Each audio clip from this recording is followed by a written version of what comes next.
It's stories like this that really hit close to the heart. Nick Wallace faced death and beat it, and it's motivated him to pursue his dream and help others.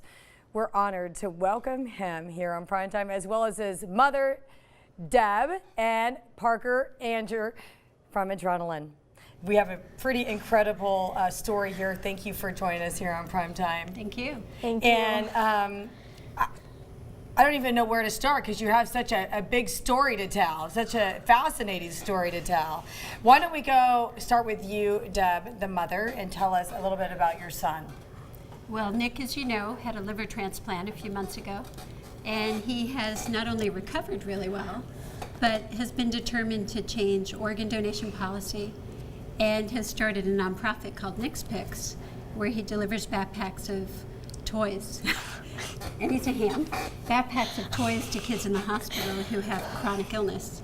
So Nick is very determined, I think. Yes, I am. And confident. And confident. And happy. Yes. And I think he's done really well being brave and being determined to change things for other kids like him. Now, he's faced liver disease his whole life. He has. Talk about that. And you know, I'm so inspired to hear the story about this. This has been a challenge, and a challenge for you, the entire family, since the day he was born. And we've got pictures of him in the hospital, but always the glass half full kind of guy. Talk about that, Deb. Yeah. So, of course, it's nothing you'd ever want for your child, for them to grow up having this. But I think despite all the suffering, Nick, as you said, really has been glass half full. And he is a kid who's very determined to make life different for those around him and for the people he really cares about in the hospital. I think he has a real kinship for other sick kids. He's very interested in changing policy about organ donation and in making kids' lives better in the hospital through Nick's Picks. I understand.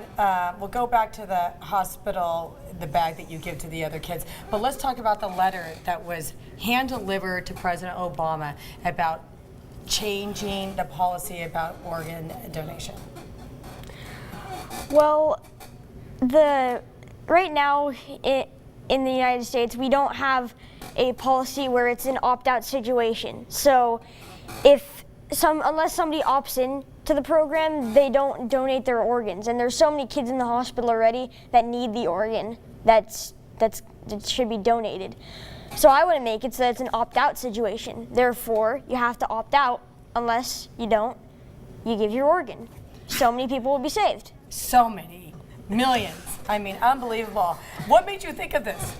Well, it was just because when I was in the hospital, every time I would just be hearing everything in there. One thing distinctively I would hear is the helicopter land, and that to me meant another kid was at risk, and I wanted to stop that because I don't want any kids to have to go through what I did, because not every kid may be as strong. I hope they are, but I just don't want them to have to go through something like this. Oh man, talk about, you are so inspirational. I am so proud and honored that you're sitting next to me right now. Yay. Really, and even my daughters, they don't know you, but they know you. They know your story, and they prayed for you when you're in the hospital and feel very close to you because you're such a remarkable young man. Before we get into the adrenaline tie, let's talk about the backpack and what made you want to give to these kids in the hospital? What are you thinking?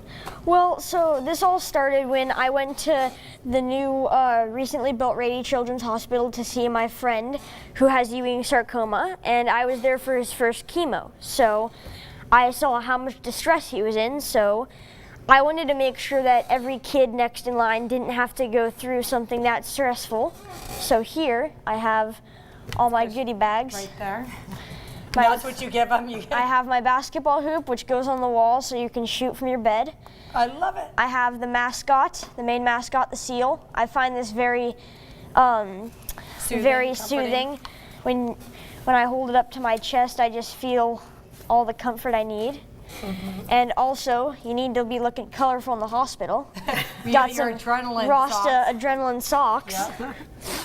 And then this is the main backpack we use. So It's just a simple blue backpack. We don't have our logo on it yet, but we will soon. Right, and so you give each one of these kids a backpack full of all these goodies that will help them, buy the time and feel better and kind of distract them from what's going on and give them some happiness there, huh? Exactly, and they always got to have Uno. Yeah. Learn some Spanish in there. What a giving, loving young man. Now, if you notice, these are lacrosse socks, Adrenaline lacrosse socks. Now we're going to talk about your tie to Adrenaline. Lacrosse, how would you say it? Competitive lacrosse organization lacrosse here in San Diego, right?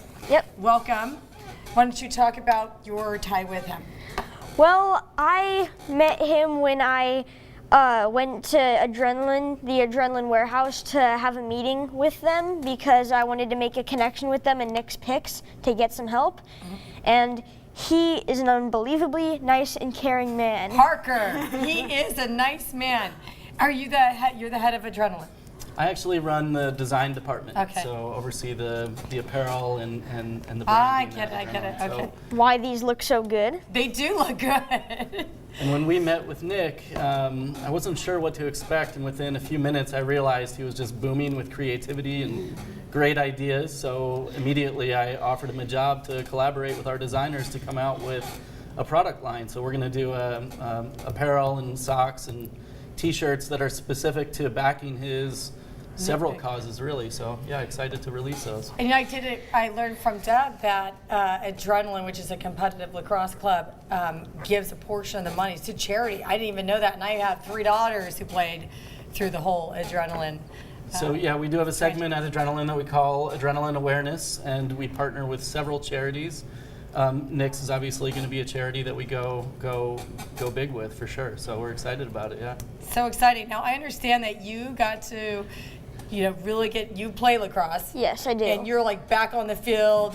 How soon was he back on the field, Deb, after he got out of the hospital from the liver transplant? 2 days later, he was back on the field. Unbelievable. Not playing completely, but lacrosse really is everything Yeah. to Nick. It's what's kept him going and kept him healthy, and he's back in the regular season now. Had to run 4 miles the other day and then do conditioning and lacrosse. But Did you? there's never He a ran day 4 he doesn't- miles? He did on Monday. You just had a liver transplant in the fall. Tell him about 20 miles in 2 weeks. Well, you can tell her. Tell me. And I also, my aunt and my mom like to run at Mission Bay, I think it is. With them, I usually run a lot, so I ran 20 miles in 2 weeks, so I'm pretty proud of that. I'm proud of that. I can't even do that. Good for you. Good for you. But I think lacrosse and his connection to Adrenaline has meant everything to Nick. When he was in the ICU and at a very difficult time in his life, he saw that he was still on the roster for the team. Oh. And to a kid in that circumstance, it means everything. And he always had something he wanted to get back to. There's nothing that matters more to him than lacrosse. And I think everybody that has a passion in their life is so Yeah. lucky. Yeah. And we're incredibly grateful for lacrosse and what this whole community has done for Nick in terms of lacrosse. Well, you got all San Diego loving you, Yep. Yep. And I'm your very mom's lucky. a pretty remarkable mother, huh? Yes, she is. Remarkable woman. You're very lucky. Let me ask you this. What do you see your future? What would you like to happen? In my future, I want to be a pro lacrosse player. I know this is a lot to ask, but I want to be No, a pro it's not. lacrosse player, but I also want to fit some architecture in there because I'm very, very into architecture. One of the reasons why I play a very well-selling game apparently called Minecraft. You can tell him about your shirt. Why are you wearing that? Oh, I want to play lacrosse for Notre Dame. That's my dream. Whoa, we better send this whole segment to Notre Dame. Better watch out, Notre Dame. We got Here I a star come. lacrosse player. Well, thank you so much for joining us on Prime Time. Thank and you, too. is there a charity that we can pull up, a website or anything that our viewers, if they want to donate to Nick's Picks? nickspicks.org. Okay, there we go. And I think we're just getting started, but it's already been really, really fun, and we've had a lot of community involvement, so I think it's going to be great. I think it's such a great thing that you're giving back. You're paying it forward. You're helping other kids. And you know, out of your experience, and you have such a great attitude and a great you. heart and a great mind, and you're a remarkable young man. Thank you. And one more thing. Happy Valentine's Day to anybody who's watching this. Have a great Valentine's Day. Thank you for watching. Most heartwarming story. Prime right time. here, just in time. Toss it away. So what do you say? Read the prompter. We have to take a quick break. Prime time will be right back. Look out. Good job. Give me back.